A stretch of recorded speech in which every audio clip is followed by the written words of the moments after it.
Commissioner Waddell on Zoom. This is an audio check. Can you hear us in the room?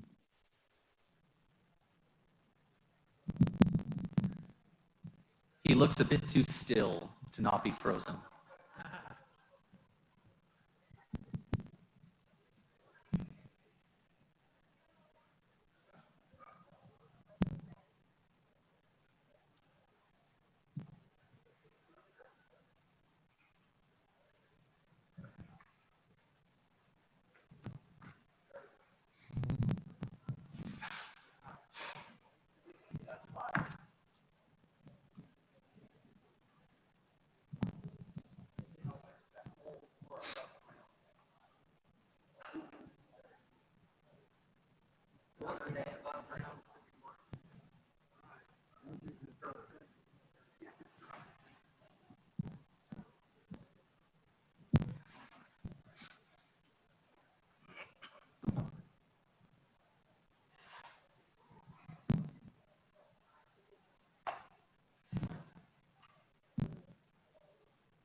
That's it. Yeah.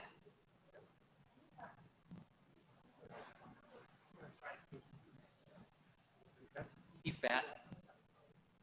Well, do you want it?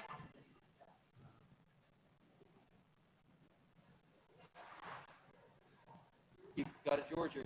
Yep. 540-9311. Yep. Not sure. What was it? 540-9311. It's not the number I have. Huh? I know, Hey, right? Scott. Oh, wait a minute. Yeah, that was the home phone. No, 977. You went up to read it out loud. I looked at the home phone. No problem. Yeah.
Yeah.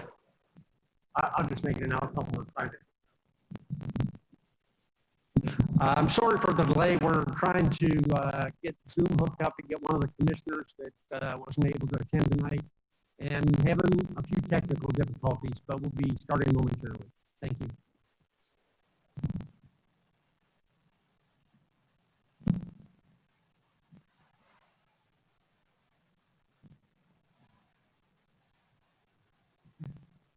Yeah, go ahead now.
Bored?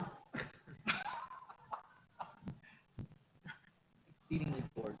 Yeah, I hear that. Yeah. What? It's the reality of it. Do they homeschool? No, we're doing an online charter school. So it's kind of homeschooling, but we've got a really good teacher for both of them. It's a charter school. It's not Epic. It's one of the other days Epic got free. Really, actually, they've been fantastic. The whole structure of it. So, better than the office. It's a teacher in high school. Okay. And corporate. And this year, the girls, she's 10 kids. That's why I'm there. Waited 2 weeks. Called her. She was chairman back her old self. Yes. You know, anxiety. And what she's got split class. So she's got these 9 kids in her class. Mm-hmm. 15 and 8. And Tough. so she's standing up there. Looking at her computer, at the kids in class. And she's like, you know, she said, I'll look up and we'll take a nap. I really feel like that you can't do like it doesn't seem feasible. There are good ways to do digital learning, but it's not the same. And trying to do it the same both ways seems crazy.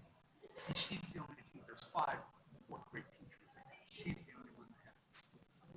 Yeah, Because she's I smart. feel like you got to do one or the other. I agree, but this is what you're going to learn. So we give all these kids computers, right? Yeah. They're school computers. Uh-huh. They don't have a camera and don't have any books. Really? Look, they forgot. Nobody thought about that. It's the these laptops. It's crazy. Yeah, I was like, who the hell did that? Yeah, that's worth to see. I mean, the info in schools digital learning platform sucks. Like we look Test 1, 2, 3. Test.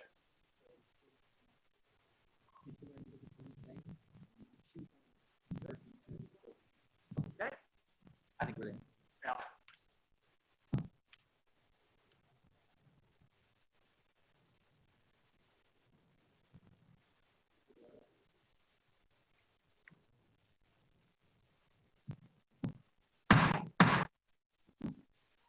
Call the meeting to order. Before we start, I'll call for the roll. Commissioner Allen, Present. Commissioner Nolan, absent. Commissioner Zell, Here. Commissioner Waddell, Here. Commissioner Spaulding, Here. Commissioner Mason, Here. and Mayor Pinkerton. Here. Item number 2 at the commissioners, Item number 2 at the commissioner's request, discuss any item of concern on the special session agenda of September 15th, 2020.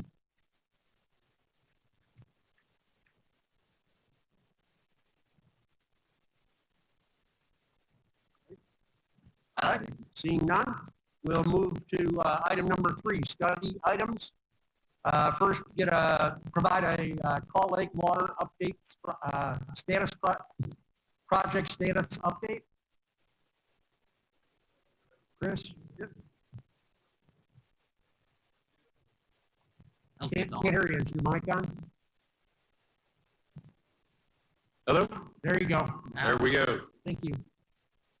Yes, got a couple of things that we wanted to share with you.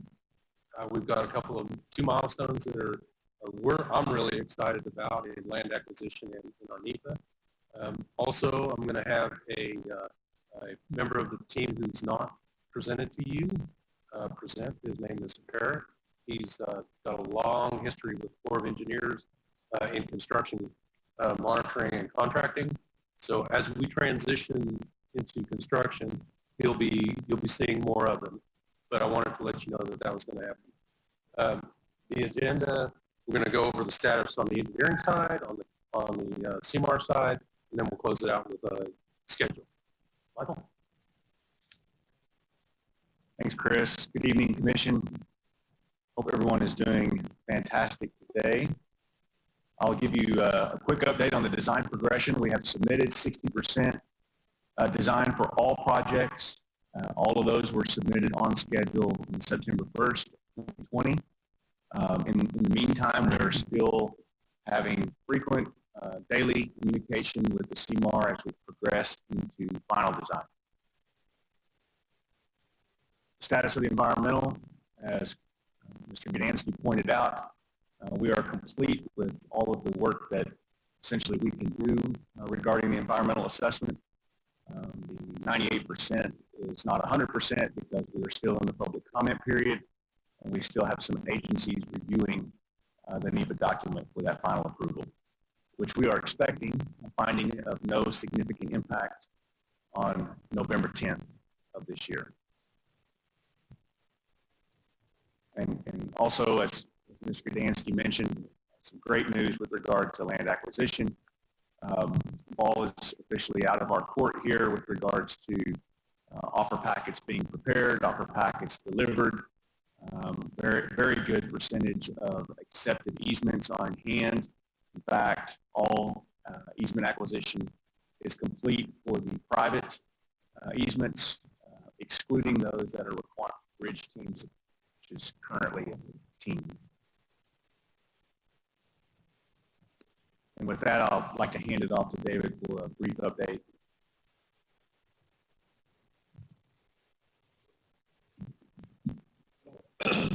A brief update from the CMAR perspective. We are currently working through the 60% estimate with the plans and specifications provided by Garber on the 1st of September. So we are currently working through that process. We have completed the procurement documents for the first procurement package and submitted those procurement documents to DEQ for review. We're hoping to have a comment back from DEQ within the next week or so, which will keep us on track for the first procurement package to formally advertise September 28th. So a quick look at the month of September. Moving into October, we will be continuing the 60% estimate, doing some additional market research, market surveys for the items that are not being procured in an effort to support the GMP. We'll be facilitating the pre-bid meetings and site visits, again, for that first bid package, with the expectation to receive the first round of bids on the early procurement items the last week of October. I believe we have October 28th or 29th currently slated for that. Those items are leading into the development of the GMP, which we plan to submit during the month of November for review and approval by the commission and others. So that's really the process that we're targeting and still on track for that in the month of November. Once that process is complete, we move pretty quickly towards awarding the early procurement packages, locking some of the subcontractors and suppliers into contract in anticipation of construction starting early next spring. So quick update where we're at and where we're headed. Some of the early procurement, I touched on it briefly, but the purpose for that is to provide more cost certainty on critical work packages, to incorporate those into the GMP, also to accelerate some of the work and some of the construction. An example is early procurement on pipe. Typically, it takes anywhere from 3 to 6 months for the first pipe to be manufactured. So by procuring that product early as the design finishes out, there are advantages to the construction duration and things like that, as those materials will be available as soon as we get the contractors on board. All of the procurement is compliant with the Competitive Bidding Act, and I mentioned the documents going to the state for their review and review by DEQ, which is underway, but all indications are that we're in good shape there. Again, targeted bid opening October 28th.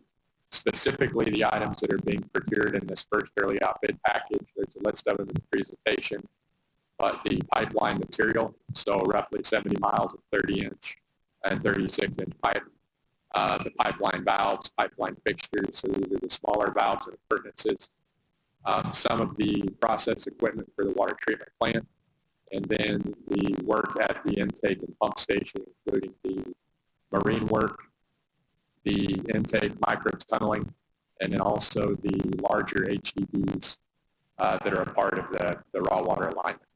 So those are the primary items in that first bid package.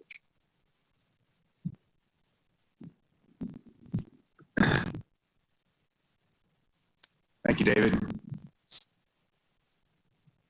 In an effort to be extremely clear about what happens after GMP, we thought we would take just a few minutes to talk about the construction phase services. Scott's going to help me out here.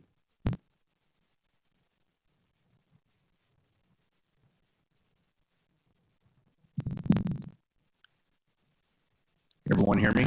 Much good. It sounds a lot better, doesn't it? Harder. So it rings. So once we get the GMP in place, we're going to transition into the construction phase of the project.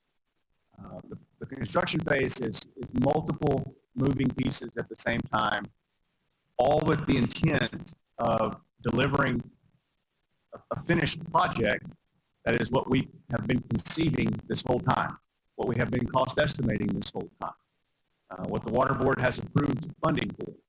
And all of these pieces work together in concert to make sure that not only are those concepts followed, but when we pull the water out of Kaw Lake, it ultimately ends up at the tap as intended, and it's safe drinking water at your cost, your planned cost, and on your planned schedule. Some of these services include not just the continuation of the program management, but also a construction management component that the CMAR will lead, the engineering support associated during construction. There may be requirements for field changes and so forth that require an engineer to be involved. There may be specifications that need to be reviewed to make sure that what's getting built was what was designed, what was cost estimated, or what was in the GMP. Another critical component is the construction observation to make sure that the field crews are properly installing the equipment and the materials. System integration. System integration is the use of controls and instrumentation to monitor and control and automate the system from removing water from the lake to distributing it from the water treatment plant. We call that system integration. That's a construction phase component. Some of that has been designed, but the actual implementation of that system integration is a construction phase component. And then finally, where the rubber meets the road, I like to call it, I don't know if any of you realize this, but I'm a former treatment plant operator. And this is where the fun really starts, and that is the last piece of that puzzle, and that's the startup phase. Making sure that this thing produces the volumes and the quality of water that we anticipated, we designed it and constructed it to do so. So all of these, including the material testing, which I skipped over, are vitally important to ensure we get water from point A to point B. All of these are currently budgeted and in your $315 million program cost. There'll be 3 or 4 different contracts that you will consider moving forward. This is post-GMP. And we're going to revisit this. You don't have to remember all this tonight, but just want to continue to talk about it so it's not a surprise. Some of these items will be conducted by Garber in a contract amendment. Some of these items will be conducted by Garney in a contract amendment. And some of these items will be conducted by others who are not represented today in the form of materials testing and quality assurance. To talk a little bit more about that construction phase item around the material testing, I want to reintroduce to you Eric Flady, who will be our construction manager during the construction phase. Eric, as Chris mentioned, Eric brings a wealth of construction experience to this program. He has been in the deepest of weeds associated with the Kaw Lake program for the last 3 years, and he brings over 30 years of construction-related experience, including direct experience as a member of the Corps of Engineers. So with that, I want to ask Eric to talk to us a little bit more about the material testing phase. Thank you, Michael. Mayor, Commissioners, Michael touched on the material testing aspect as one of those holistic puzzle pieces into the You're going to have to speak into the mic so that we can hear you. Thank you so much. Got it, Mayor. Thank you. Yeah, Michael touched on the aspect of material testing as one of those pieces for the construction phase services. It is a very fundamental, vital aspect for construction phase, certainly to provide the assurance to the city of Enid for the investment that you are making into the CAW program. You guys are, I assume, very familiar with the difference in the discussions of quality control versus quality assurance. And this graph depicts that in a simplistic format and how that will be addressed and managed through the construction phase. So first of all, give you the assurance that 100% of the work that will be installed and conducted on this program will be tested. That is the quality control aspect.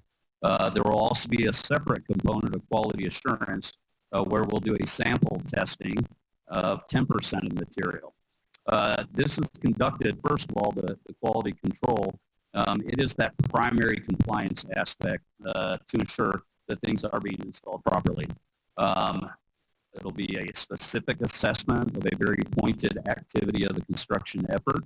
We'll test that work, and it finds mistakes, followed by the quality assurance piece, which again will be that random approach where we'll do a holistic assessment instead of just a single item. Actually look at the equipment that will be used to test it. Look at the certification of the welding inspector, for example. Audit that test for compliance and make sure that is to the specification required, ultimately to prevent mistakes. So this is just a brief coverage of what that material testing will look like for the entire program. To date, again, all this work will be completed by independent labs.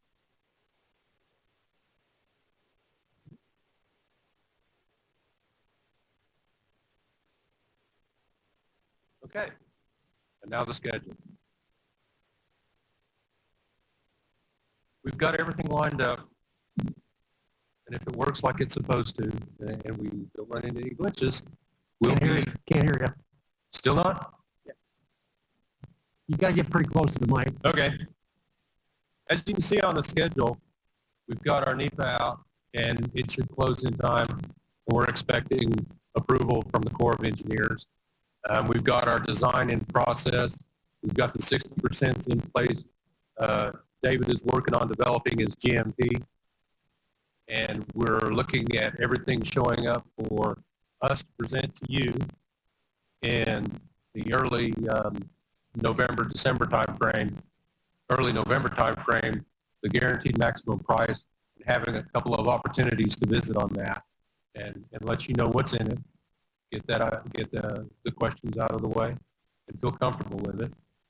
Once you accept it, then we can go to the water board for closing on the loan. Once we get that accomplished, we can get the loan, close on the loan, and then we'll end up doing that contract award for construction and get racing down the road. So everything is in place as of now. We have a good chance of making it. I'm pretty confident. We've done a lot of work together as a team, and I'm pretty excited about this one. We're getting close. Chris, did Michael say that they're going to be here when they flip the switch? Is that right? Flip the switch, They turn it on? both of them will be here when we turn this thing on. And part of the startup is not just put it all together and turn the switch on and walk away. Right. You have to set up all your processes, and that's not just in the water plant, but all the way from the lake, the intake, the valves, the pumps, the booster pump, the pipeline, all of that. It's all tested independently, and then you have to test the bigger segments, and then you have to do a systems test.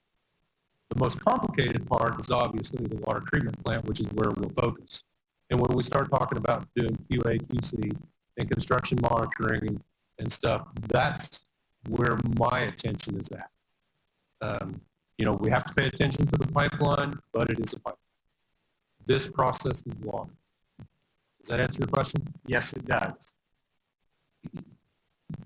Any other questions? Chris, I've got a question for David, I think. I was talking to a contractor the other day, which is just a regular contractor, doesn't do pipelines, anything like that, but he was telling me that because of COVID, that materials are almost double what they were just not too long ago. And I went out by Lowe's and I looked at that.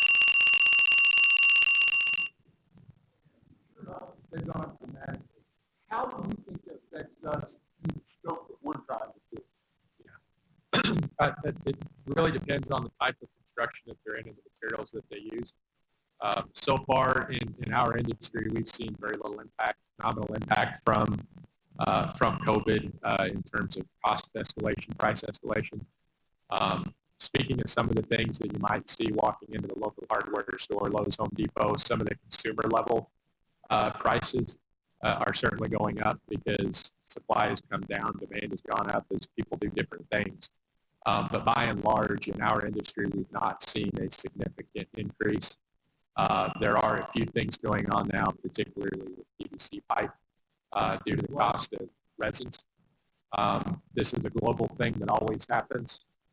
PVC, polyvinyl chloride, plastic pipe, due to the cost of resins. Most of the resins in the U.S. are imported in some way, shape, or form, and so the global dynamic has an impact on PVC pipe. It comes and goes. Right now, we are seeing a slight increase in the cost of PVC, but that's really the only item that we're seeing any cost inflation or escalation. And I'm not convinced that's directly due to COVID. I think it's other political things happening. I wasn't trying to compare Lowe's to what. Right. Right. At the same time, it gave me a little bit of pause whenever I thought about that. I just didn't know what impact that could possibly have on us moving forward. Certainly, there are some similarities, but like I said, across our industry, we're not seeing anything significant or substantial at this point. Okay, good. Good to hear. Thank you. Any other questions? No, thank you. Thank you. Mayor, Yes.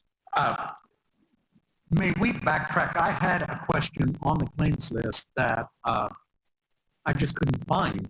And now I found it, and maybe Scott would be able to help us, or Gerald's here now. It was on when we had the accident out at the water treatment facility, and we paid Chauver and Son $155,000. Is that kind of take care of everything out there, or where are we at? That's a great question, Commissioner. Yes, 155,000, I think, was the original bid. I believe there were some additional charges because some conduit was burned up that was subsequently found. I believe there were some additional wiring charges. If the charge is 155 that you're seeing on the claims list, that's the original charge. I want to say the additional charges, I don't recall the exact amount. I tell you what, Aaron, are you out there on Zoom? If you are, can you rescue me on that question? Because she probably knows the additional amount is, but the 155 was the original amount. The additional amount was something like $15,000-$20,000. Okay. Can you unmute Aaron if she's on there? Okay, Aaron, are you out there? Yes, I'm out here. Yeah, the original contract award was $155,000. There was a change order of about $20,000 that we have not been invoiced for yet for the additional supplies that were necessary on that. And they were approved as a change order. We just haven't been invoiced. And I believe we're back in good shape, right, David? Okay. Yes. So, I mean, I don't remember having a real big report on what happened out there and everything, other than, the basics of it. But what I never did understand was, so we have an electric backup diesel thing out there, and it blew up. Isn't that right? It went down. Well, what happened is there was some storm damage to an electric pole, and I don't know if that was an electric strike or the wind blew the pole over, but something about electric wires crossed and shorted everything else out. Okay. And our generators did kick in, but we had some problems with the generators over time, and I think Scott did do an explanation. And David, maybe do you have any updates on that? Could you fill them in better on what happened? I do know that it was a real freak event, and we're concerned about ensuring that freak events don't happen again. Exactly. But David could give you a better update. Hi, David. Good, how are you doing, sir? The incident was essentially almost like a force majeure act of God. Lightning hit that pole and just did it right so that it looped around the entire plant and burned out all of the wiring. When we turned on the generators, the backups, for some reason they were not working under load, which caused us to have to divert all the water to the old wastewater treatment plant while we got additional generators from Oklahoma City. So at this point, we are implementing some essentially preventative maintenance on those to change how we check them on a monthly basis. And that's what we're going to do to follow up so that this doesn't happen again in the future. Sure. So that's what that's the end question, was that the backup. From my understanding, typically those are tested like once a month or every couple of months or quarter or whatever.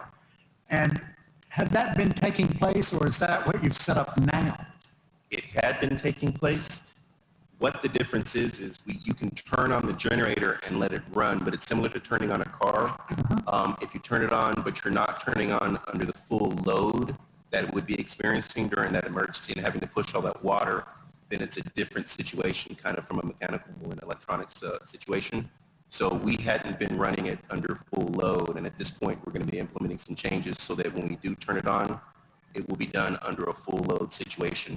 That may actually be done not by our staff, but possibly by a contracted a company to handle that does that specific activity. Sure. Well, that's what I had visited with other people in that explained that to me, that it needed to be under full load when it was tested. Yeah. So if you've got that, then I'm sure we're going to be good. Yes, sir. Well, thank you so much. Yes, sir. Okay. Mayor, could I ask one question also? When I was reading through this the other day, I did have a question and I forgot a while ago. On the consent items, on 5.5, where we authorized the $20,500 capital recovery payment to Warren Power and Machinery, will you recap that for me while we're doing that and exactly what that process is? Yeah, in fact, I'm going to call up Chris Gdansky. That has to do with an easement that we're getting for the Kaw Lake pipeline, I believe, but capital recovery's involved, I think. What item number was that, David? 5.5. 5.5. Thank you. Absolutely, sir.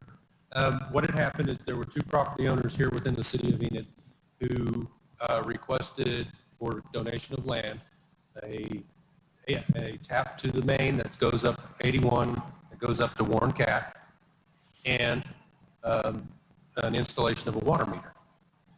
It's a good trade for us. Made them happy, got them off of well water. That water line had been installed by Warren Cat at their cost. And so the city of Enid has a thing that we call capital recovery, which allows a developer to develop capacity in excess of what he needs. And then he gets a share of the hookup cost based on the meter size and the amount of land that's being serviced by that meter. And so that's a pro rata share of that investment cost. Does that answer your question, sir? Yes. Yeah. Thanks. Thank you. Thanks, Chris. All right. Study item number 2, discuss Ward 3 cleanup. Gerald, you want to start us off? Yeah, we're going to talk about cleanup. I'm going to have Tim Stevens, our solid waste supervisor, come up. He's got a slideshow that you guys have that we'll pull up. And he has developed a great plan to pick up with the ward by ward cleanup, starting with Ward 3. And so, Tim, if you go through the plan, then we'd love to see what you think and then get started. How you doing? All right, so the plan that we have, there we go. We'll be sending the grapple trucks through a selected ward every Monday for a designated month. So basically, we'll select a ward for, let's say, October, and every Monday we'll have the grapple trucks go through and clear out the piles. This will give the residents 4 opportunities to take advantage throughout the month, or they can use all 4. It also with this kind of system in place, it'll prevent trash from piling up and staying for long periods of time. So it'll actually be cleaned up once a week. Are we going to do separate bulk trash and bulk land pickup? Yes. Okay. Yeah, I'll touch on that. We'll do it at the same time. We're going to kind of ask them if they can to separate it. So the timeline we're looking at, we can start back up with Ward 3 in October, Ward 4 in November. The idea was to kind of take a break December, January. Those are kind of the unpleasant months. We don't want people to deter from it. And start back up in February with Ward 5, Ward 6, and Ward 1 in March and April. So there's kind of an idea as far as like the schedule. So Ward 3, if we started in October, they'd have the 6th, the 12th, the 19th, and the 26th. The convenient part about this is usually when we do pickups, it's hard to schedule anything with solid waste. We actually have the set dates now. So it'll be kind of a set in stone thing so residents know, there's no questions. Same thing, November would be the 2nd, 9th, 16th, and 23rd. One of the advantages of picking up on Monday is, the major one is, we have all week to get it picked up. So if I go through, a certain neighborhood and 4 or 5 piles get left, I've got Tuesday to go back. So the guidelines that we're going to ask, do not mix trash and brush, stack trash and brush in separate piles. That way we can kind of keep it separated out, if it's possible. Place trash at the front of the house, 10 feet within the curb. Do not place trash under any hanging or low hanging trees or power lines, and ensure that there's 10 feet of clearance from any objects such as basketball goals, mailboxes, water meters, sprinklers, cars, etc. That's pretty much the presentation. It's pretty cut and dry, simple, I like simple because it's simple for everybody that way. And so if you got any questions. Okay, you had like 4 different Mondays in the month that you're going to be doing a certain ward. Yes, sir. Are you making zones within that ward, or is it anybody that calls in from Ward 1 is going to be picked up during one of those 4 days? So we'll select a ward for that month, like I said, like right. Ward 3. We'll select Ward 3, and we're going to run Ward 3 every Monday. Okay, but you're not trying to go from one end of the ward to the other. We'll cover the whole thing. We kind of experimented with this last year when we first talked about it, and it worked out really well. We didn't have a problem keeping up with that and having the rest of the week to service the rest of the city as well. Because that's the trick, is trying to keep them both happy. Right. You've got a route you can cover the whole. You've got a route you can cover the whole ward in a day, and we'll send 2 trucks into the ward, and we went through. We kind of, like I said, last year we experimented with Ward 2, 3, 4, and it worked beautifully. So Great. Last year we kind of experimented with Ward 2 in August. Mm-hmm. We went through 3 in September and 4 in October, and it worked flawlessly. We first tried like roll-offs. That became a big safety issue, and they were getting overflowed, and we were having to send grapple trucks out anyways. So then we were like, hey, let's just let the grapple trucks run it on Mondays. Mondays is great because we don't have the residential trucks in those congested areas. There's a lot of advantages to doing it that way. So, and then also if we ever did get to where it was a heavy day, we did have Tuesday to go back and clean stuff up. Okay. So just out of curiosity, on your calendar that you showed, why would you not do, like on the first Monday, do ward, if you start with 2, then the next Monday 3, next Monday 4. Otherwise, it's 4 months before some of these wards get picked up. So when we first talked about it, it was trying to, you run into trying to make, we wanted to give everybody an opportunity to be able to do it. Like, so if we did it, let's say we did Ward 3 on October 6th, it's never going to fail. Someone's not going to be able to take advantage of that day. Does that make sense? Like something will come up and they're not going to be able to get their stuff cleaned out.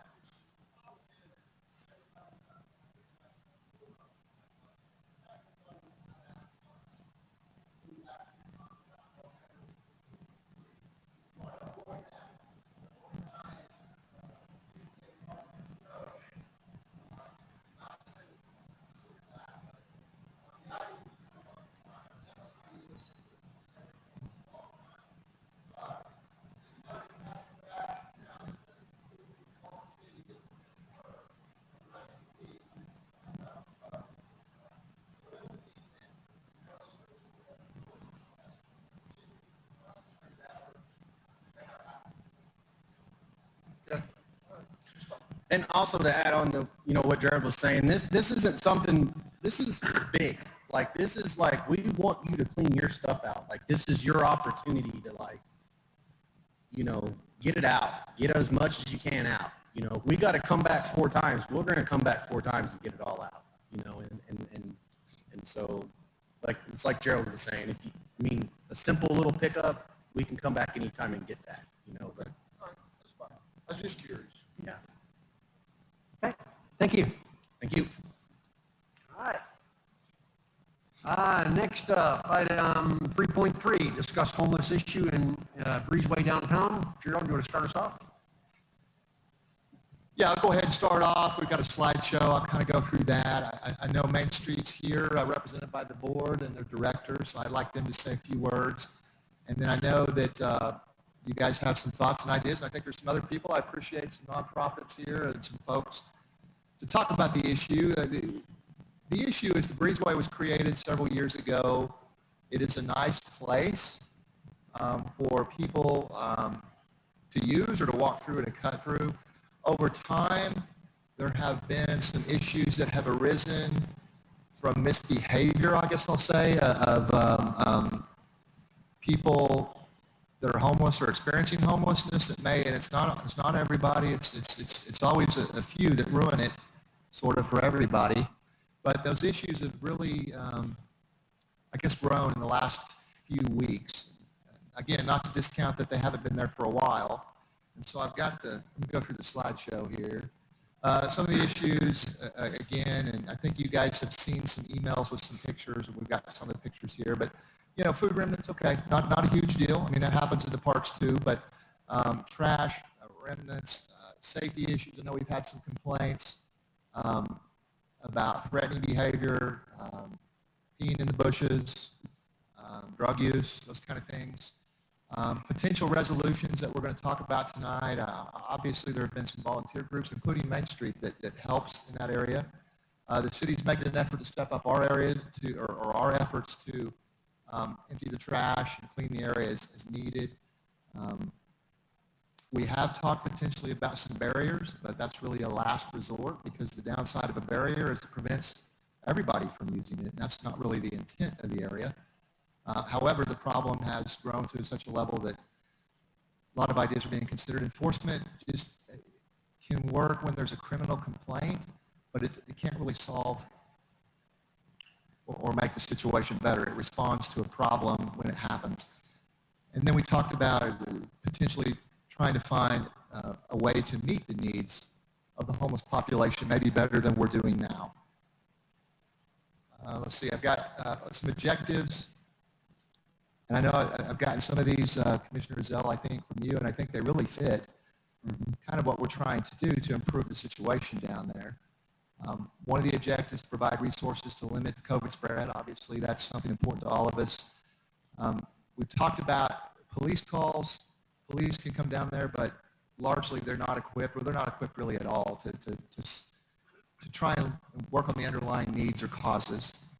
Mental health issues and substance abuse issues are a big part of it, and food insecurity issues, training and resources, and a work program. Not that if there is anybody that is wanting to work in that population, we have lots of jobs at the City of Enid, entry-level jobs that perhaps they could help us with, or we could partner with an agency and have some kind of program that might help. These are some pictures I think you've seen. I went down there today. It wasn't quite like this, but there was, of course, lots of cigarette butts. Again, similar to what I've seen in the park, but it still makes it unattractive and causes somebody to have to go and do something and clean some stuff up. Here's some pictures of some trash.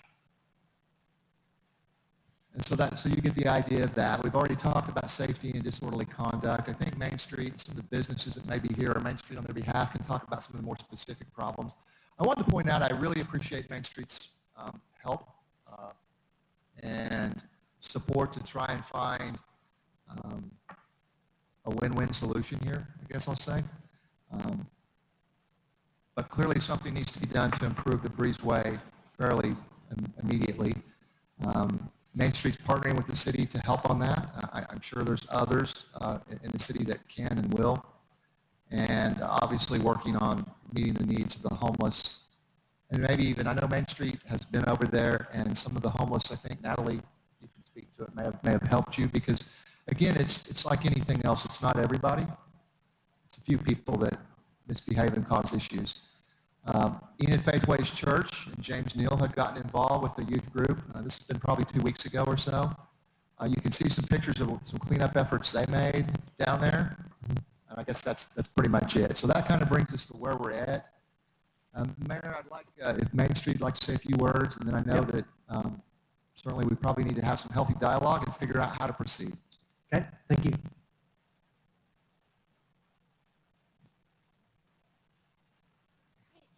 Well, hello, everyone. I am the Main Street Enid Director, and I'm here today to express my concerns for for the welfare and safety of our businesses and our citizens of Enid in the downtown area. So from the time that I took over as director for Main Street Enid, this has been an issue. I know this has been an issue well before I got here, probably at least 3 years now. And it just continues to get worse. And so I think we're at a point that we need to find a solution so the community can really feel safe again. So some concerning behavior that has been brought to my attention over the last few months in and around the breezeway is verbal harassment. We have a lot of that. Violence, intoxication, drug use, urination and defecation inside the breezeway, indecency, and even sexual acts, which is not really acceptable. So while not all patrons of the breezeway have ill intentions, we should treat all concerns with validation.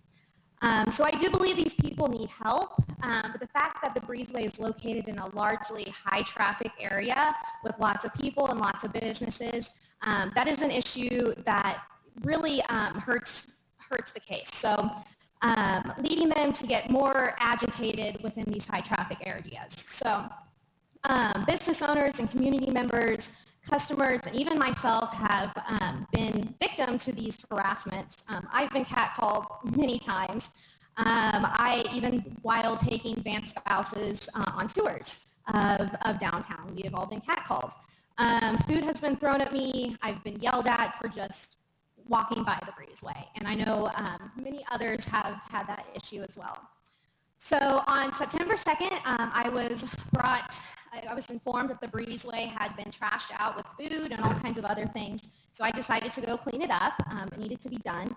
And when I got there, there was cheese and all kinds of other stuff thrown all around the area. So while cleaning up, I did talk to the folks that were in the breezeway, and I was able to get a little bit of information. And so that being said, I was told that there are people coming from out of town because they have heard about the breezeway and they can kind of do whatever they want. So they are kind of stirring up trouble to those who are peaceful, which is really unfortunate because some of those people just want to hang out and not be harassed. And there's a lot of drug use involved in this. So after speaking with the folks in the breezeway, I did make my way around the block of the Randolph block. And I talked with a lot of the business owners to kind of get their stories. And I have a few of them here today to speak as well because they can tell you their stories better than I can. But some of the behavior I was told about was continuous fights breaking out, folks pounding on the back door of their shops, trying to get in, following customers into the shops and harassing them, asking them for money or water or whatever. And even loss of business because due to customers being scared to be in the area. So, and that's just a few things. So that is my experience, but I do have Dawn Muncie here with Muncie Photography, Stacy Gober with the Bridal Shop, and I believe Ryan Jackson is here with Jackson's Jewelers. So if, Dawn, would you like to come up and say a few words?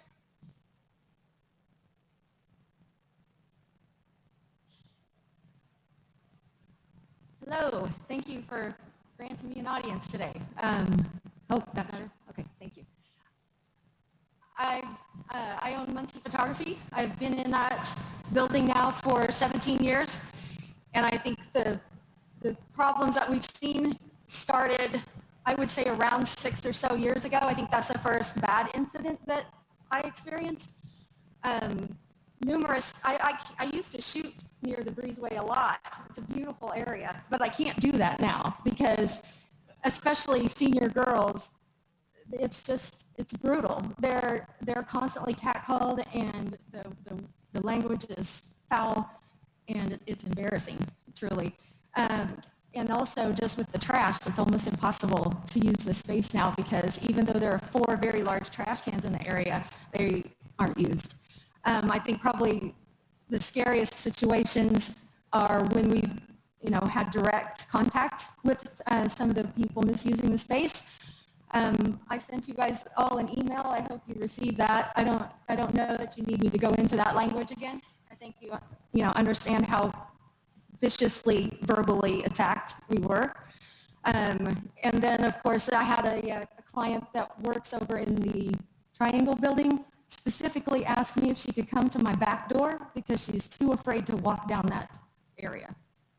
So I mean, if you guys would like more information, I'm happy to give you a very long list of experiences that I've had.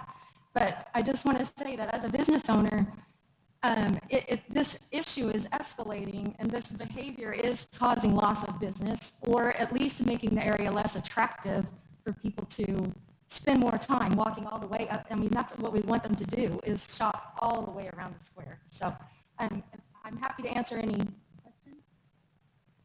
I have a question, well, a statement maybe. I know there's some more of you going to talk, and Don, I read your email and it was compelling. And I didn't realize what was going on until the last few weeks. I would really like you guys to throw some ideas out because we really need to figure out what we need to do. So if individually, when you come up there, if you got an idea, I'd like to hear it while you're telling us the bad things too. So. Sure, yes. As Natalie stated earlier, it's not everyone causing the problem. Some of them have even asked some of the businesses on either side for a broom, like to actually clean up the space. So some of them do care. What I personally see a lot of is them using the water and the power in the back of the breezeway. And even if the space were to be gated, that would still be available. So that doesn't solve an issue. I'm not a big fan of the gate idea. I think we don't need to do that yet. I'd like to see what else we could do. Personally, I think removing the picnic tables and putting locks on the power and the water so that that is available for use by downtown as it was intended, but not being used as it's not intended. But then who gets a right to use it then? Why should you be able to use it and they shouldn't? I'm not using the power or the water in that area. Right, but if it's locked, the idea being that the access for only the people who are supposed to use it, who's supposed to use it? I mean, it seems like downtown, I think, but they're downtown users. I'm sorry, let me be more specific. I believe that the bands that perform in the breezeway use the power, and I know that and the water is used by the city when they're spraying off, cleaning up for those events. So, I mean, it's my understanding that power and water is available, for the city use, not necessarily for individuals, citizens. I'm not sure if that's the case or not. I know when I go to Government Springs Park, there are power outlets, there's hose bib. I mean, I've been drinking from that hose bib at Government Springs Park since I was a kid. It's kind of a public space. My hesitance, and why I bring it up is, listen, these folks they're downtown users too. And they have just as much right to be using public space in downtown as you do or I do. Absolutely. And removing amenities and limiting access to these really scarce resources for these folks. There aren't that many places you can charge your cell phone or use a host. I'm hesitant to lean in that direction. What else do you think we can do to maybe improve the caliber of the interaction? What can we do to bring them into the community more? I guess I have a question before I answer that. Who is supposed to be able to use the power and the water there? Like, why was it put there in the first place? And I think it's kind of the same answer as a park, right? I don't know if it was, I don't recall if it was all put there at the same time, but over time it was really added to support, I believe, First Friday type events, use of the breezeway, not necessarily individual use. I can't tell you how many outlets are in there. I do know I've noticed some outlets at the back side. I think a couple of solutions that I would propose that the city would work on with, not only with the local businesses in Main Street, but also with the organizations that help with the homeless situation, would be to, first and foremost, look to see what those needs are that are used by the homeless population, and see if we can provide for that, maybe in a different setting, or I don't know. That's where I'll reach out for the local organizations like Our Daily Bread, Salvation Army, Enid Faithways, people like that to help me with that. The other thing that I think that we could do and be proactive on is probably what Dawn talked about with electricity and water, maybe, because those really aren't, from my perspective, the city, those aren't really there necessarily for individual use. Why not? Because they certainly are at all the other public parks. If I go to any of the city parks, there's no limitation on any one of those parks to plug in my cell phone or use the hose bib to fill up a water bottle. And that's been the case my entire life here. Why is this different? Well, one thing that comes to mind that could be different that we do not do in the breezeway is when people go to a park, and sometimes they'll rent the pavilions. If you rent the pavilion, they're clearly there for that use, but you don't have to rent a pavilion to go into the park and use it. You're right. Mm-hmm. And so, but a park setting is a little different than this setting, at least from my perspective. This is really an area that used to be a burned out building. And so to make it something productive, it was determined, it was torn down. And then over time, it was determined that we could put a new brick facade on the inside, make it look more attractive, put some metal on it, and have it as a sort of an event area, but also as a walk-through or a cut-through downtown. That's the way I perceive it.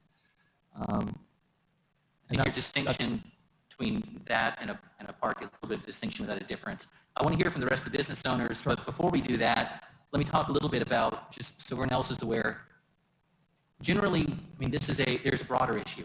There's a broader issue. We have inadequate support structure in our community for both the homeless population and people suffering mental illness. And there's an opportunity before us as we have access to a new kind of chunk of funding through the CARES Act, which is trying to get money down to the communities.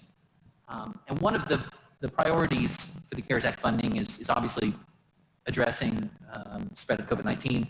But more generally, we can use some of that money and use some of our other city resources to get somebody hired by the city of Enid to address these issues, who actually has the skill set and qualifications to do it. Because social work is its own thing. You know, a social work degree is not, it's not a thing without substance. There are people who are qualified to deal with this. And we're all stumbling around a little bit because it's not, we lack the skill set at the city of Enid. We lack the skill set at Main Street. We lack the skill set at the Enid Police Department.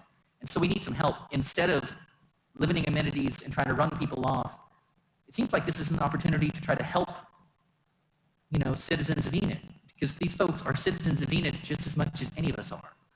And so I think there's an opportunity to find someone qualified, to get them hired, and to charge them with I think broadly, I'd like to see, and I know I've talked to some of the other commission about this, and talked to Gerald about this quite a bit, and talked to some of the other social service agencies in town about this quite a bit.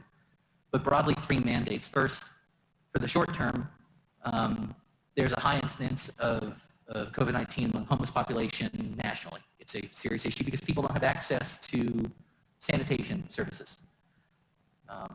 So let's get somebody and make that part of their mission to connect the homeless population that we have with the resources they need to be safe, because we don't want people getting sick in our community. Second, more generally, when somebody has an issue, when Dawn has an issue with a homeless person in the breezeway, with the person who's acting unusual in the breezeway, with anybody in the breezeway, and you don't really have anybody to call. I mean, you can call the Enid Police Department, but really their limitation is, okay, are you violating an ordinance? Yes, all right, we can cite you. But they're not equipped to deal with the actual underlying issue. And so if we had a social worker on city staff when there's a 911 call with that kind of falls under two general rubrics, either homelessness or mental health in general, a mental health incident, we'll have somebody who, when you call the Enid Police Department or you call 911 or you call City Hall, we have somebody who can actually help, who has the skill set and the training to help. And that may be connecting the homeless population, the community with resources. It may also be someone with the mental health training to be able to identify someone in a crisis and connect them with the resources to provide help. We don't have that in our community, and they do in lots of other communities. And this isn't recreating the wheel, this is dedicating the funding to actually hire a qualified social worker. I talked to Gerald about bringing this on a future city council agenda as a budget amendment so we can adequately fund it. I think we need to take it seriously and fund it appropriately.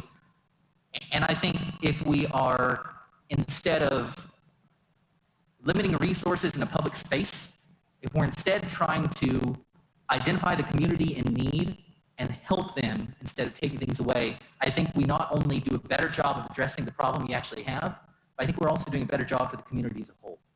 And so I'm interested in hearing what everybody else has, but keep in mind that that's an option, and maybe it's not the answer, maybe it doesn't do anything, but it seems like it's the more humane way to try to address the problem than just, let's take away their picnic tables. That seems needlessly unkind.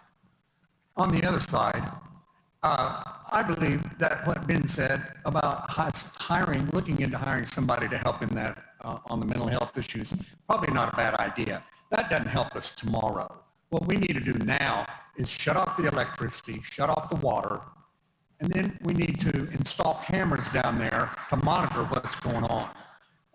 My comments don't need, and I appreciate you understanding what I'm saying or maybe agreeing or disagreeing, but we have to take issue with this immediately.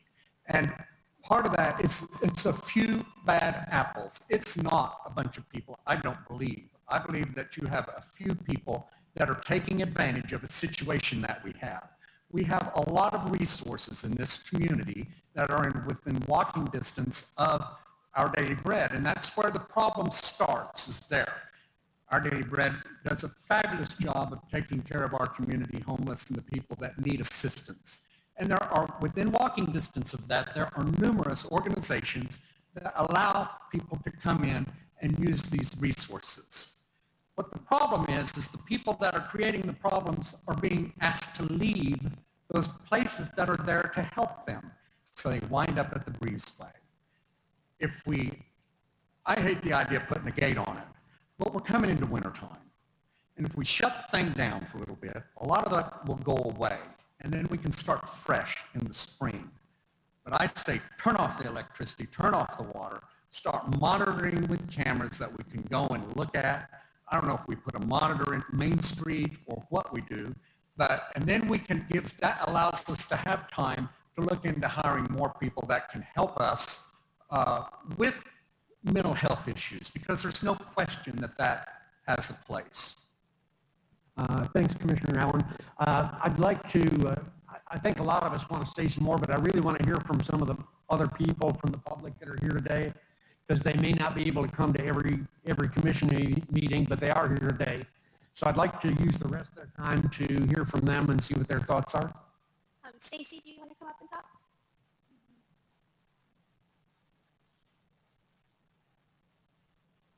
Hi, I'm Stacy Gober. I have the bridal shop, and I've had my shop now, it's going on 21 years, and I love downtown. When we had to leave our original building on the other side of Randolph and move down to where we are now, I was excited about the breezeway being put in. My brides absolutely love to go down there and take pictures. Last Friday, I had a girl, bless her heart, we had her in her dress, went outside in her gown, and some man walked up to us and asked her for money in her wedding dress. And I just, it's personal. I took it personal. So if nothing else, we have got to fix the situation, and I'm super passionate about fixing it quick because it's daily. I walked down today, 2 women were arguing, one pushed another lady, and I agree it's not everyone in our town. I just think we need a quick fix now, And then if we want to hire somebody to take care of our social service, I'm all for that. I donate my time to help these people. So I'm all for helping our homeless. I don't think that is our issue, but we have to shut something down immediately to fix it, because it's daily that it's a problem. I mean, Natalie put up some cameras, so she's been monitoring the situation. So I think, you know, if you need daily video, I'll promise you 100% we can pump it to you every single day. And when our poor police department, I have called twice because they've been fighting one time so bad I thought the guy was going to be, I thought he was going to, you know, not make it. It was a bad situation.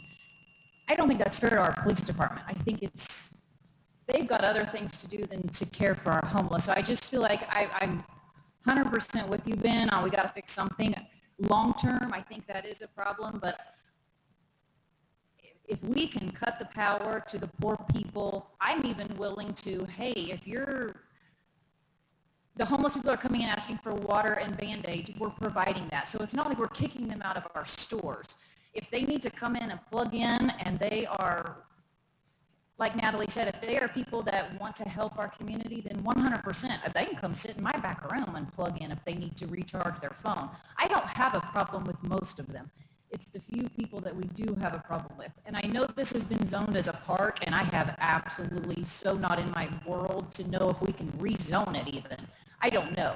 But I just think there needs to be, we don't have long-term to hire somebody whenever we have daily people coming in being catcalled, and it's just, it's dirty down there. Every day there's trash, and I've started walking through there picking up trash myself, because when she showed me those pictures that were down there with the cheese, we're talking cheese on the walls, cheese on the floor, cheese on the tables, much less they're using the restroom in those bushes.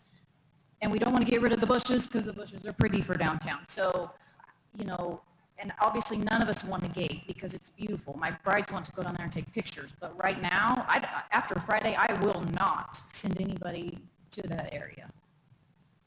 So that's it. Thank you. A couple quick corrections. The cheese thing, just heads up, that was, we got a lot of feedback on that. It was one isolated incident where somebody went down to feed a bunch of folks and they didn't take the leftovers with them. And one person who is clearly not particularly stable took it upon themselves to fling everything everywhere. And that was a really unfortunate situation. And immediately following being made aware of it, some of the volunteers went down there and tried to clean it up. It was, the cheese thing was nice. But more generally, I don't, and Jerry, I really want to push back against the idea that providing social service is somehow some long-term impossible thing to do in a short term. If we can, there are resources, and there's nobody there to help. And you're right, the police aren't equipped to deal with it. We don't have anybody equipped to deal with it. But I don't think it has to be like we don't have to wait till next budget cycle to do it. We've got access to some great funding on a short-term matter. Let's find somebody and let's try something. And so I'm just hesitant to, anytime we're taking away resources from a large populace because a couple of people are being jerks, just as I got a problem with that, especially if we can try something else. And so maybe that's the only option, is to just shutting things off. But there are just so few places within that walking distance proximity. Boy, I mean, everyone has the right to use the public space. And I want to help, I want to make a difference, but I just don't think it's a long-term, that providing help isn't necessarily a long-term solution. That we can do that in the short term, I think. It's at least worth a shot. I mean, I agree. I am not. And thank you for helping the folks that are there. I really do appreciate that you're being Well, and I really think a lot of businesses downtown, we're not all about kicking them to the curb. I mean, that's not our intention. Our intention is to make that be a great place for downtown. I mean, our logo downtown is shop, dine, and be entertained. We want that for our downtown. We all have options. We can all leave downtown. We don't have to keep our businesses down there. With that being said, if I have another incident like that on Friday, oh my gosh. I mean, I was beyond upset, and I felt so sorry for my bride, and it was a terrible situation. And all I could do was apologize. I mean, what else do I do? And then after she leaves, I go down to the breezeway and pick up trash. Well, that's fine. I mean, I own a business. I have 2 children. I mean, everyone's busy. So just asking businesses to come down and clean up the breezeway, we all can, but I'm not sure that's. The city should do that. The city should keep it clean. You shouldn't have Each to do time that. Ben gets to speak, I get to make a response, and the response is that is not a park, it is a breezeway. It was not, I was on the city commission when we tore that mattress factory down and turned it into a breezeway. Then 20 years or 5 years ago or so, they redid it into something really nice, into what it is now. And it is not a park, it is for functions, and it's being used for a function that it's not designed for. And so we have to address that. Okay, we're getting pretty close on time. Mr. Berg, would you like to speak? And you'll probably be our last speaker. It's for. John, not Mr. Berg, it's John. Okay. I just want to make a comment or two. Our parking lot is the runway from Salvation Army to the breezeway and then on to the church to be fed. Our parking lot is covered with trash every morning. Our employees pick it up, clean it up. We've had people urinate, defecate in front of our building, on the sidewalks. It's not just the breezeway, folks, it's that whole area. And we've been down there for 8 years. This is the first year we've really had a problem. And they're not locals. A lot of those folks we recognize have been there for 8 years. The ones we're having trouble with are new. They're not from Enid. I don't know if they're homeless, how they afford to get to Enid, but we need to figure that out. Agreed. I'm not against helping people. I give them breakfast almost every other morning. But we can't have my employees and my tenants' employees harassed as they go to and from their cars every night, every morning, asking for money. And some of them are afraid to go to their cars without someone walking with them. And that's unfortunate. Enid's too good for this. And we just need to clean it up and clean it up now before it gets out of hand even more. Somebody's going to get severely hurt. And then we can work out trying to help them. But most of the folks we're having trouble with aren't from Enid, Ben. They're from out of town. How'd they get here? Why are they here? But if they come to Enid, how'd they get here if they don't have any money? Totally fair question, but also there's not a minimum residency requirement to become a citizen of Enid. You can move here and be Enid's home. Yeah, you don't have to pay taxes. You don't have to do anything. Yeah. Just show up. That's right. But it's unfair for those that do. Correct. All right? All right. But one brief correction, Jerry. The Main Street Enid website calls that the Breezeway Pocket Park. So I think it is a park, and Natalie's website says so. I don't believe that. That would be Main Street's idea, and they put that on that. That was not designed as a park. In partnership with the city. If we got it listed as a park, then we need to, Can I make a quick comment? I'm just real quick. If it sounds like it's at the very least a public space.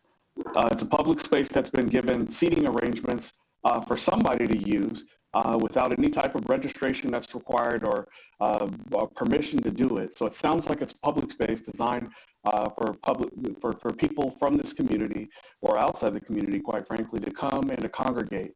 And so if that's the case, I'm not sure how we get to dictate who gets to be there and who doesn't get to be there. I think we say whenever they're disruptive and they're hurting our businesses downtown, they don't have the right to be there then, Jonathan. I think you're 100%. I think you're 100% correct as an individual. And they not roll it out. Correct. As an individual, when an individual breaks the law, we're going to be in certain public places. David, what you're talking about specifically is when an individual violates the law or becomes a public nuisance or something of that nature, then they become removed. You can remove them based on the fact that they violated the law. But what you don't get to do is do a sweeping initiative to remove an entire class of people because of the actions of an individual or two individuals. To extend your metaphor, David, if you are disruptive to the ballpark, you are removed. They don't shut down the ball. No, but we put restrictions on everybody because of COVID, even though they weren't sick. We didn't have a problem doing that. The ballpark's You really want to go down that road? too. You know? And yeah, the ballpark's got a gate on it. So, I mean, I'm all for finding out how we can solve it. I actually think you're right. Let's just go ahead and put a gate up. Let's do that. Let's put a gate up. Hey, we have violence that's going on right down next to our businesses. So I think I'm with Jerry on this. I think we've got to shut it up for a while. And then let's put a group together and figure out, I mean, have we ever looked at how many homeless we have here? Yes, there's organizations that do that. I was going to suggest that what your city is going to do for you is have a meeting later this week with the organizations that know. You're exactly right, Commissioner Zell. We don't know and aren't equipped to solve this problem or help with this problem, but there are agencies in town. There's various ones, Our Daily Bread, Salvation Army, Forgotten Ministries, United Faithways, CDSA, Main Street, etc. So my effort is going to be to work with Main Street and those agencies, United Way too, Dan Scheidel, later this week and come back with a list of short, intermediate, and long-range objectives, short-range things that we can do immediately based on community input and their solutions. They will help us solve that. And you're right, there's lots of CARES money. We are not limited by money. We do have funds. I do want to look at the option to, before we jump out and hire somebody, because as you pointed out, we're not qualified. We don't have anybody, so we'd have to find somebody. I think there might be an agency that might be qualified to help and do a similar thing and fund it through the city, which is what I hear you saying. But my effort is to jump out there and have that meeting later this week. Commissioner Stallings, you want to say something? I'm going to be quiet. I can wait till you're done, Mr. City Manager. All I wanted to say is that we've heard from 3 people that specifically told us that their business is being disrupted today. You know, if you spend time working with these other agencies to come up with a plan, I think that's a grand idea. But that's not helping these people tomorrow. And we need to figure out how we can help them quickly for the short term and then work on the big problem. Why do those businesses get the short-term help and not the homeless people who don't have anywhere to go, Rob? I mean, let's prioritize. We're not going to get into this esoteric discussion about that. We don't agree on a lot of things. Okay? No kidding. We're probably not going to agree on this, but I agree with these people that we need to get this thing cleaned up and reduce the disruption to their business.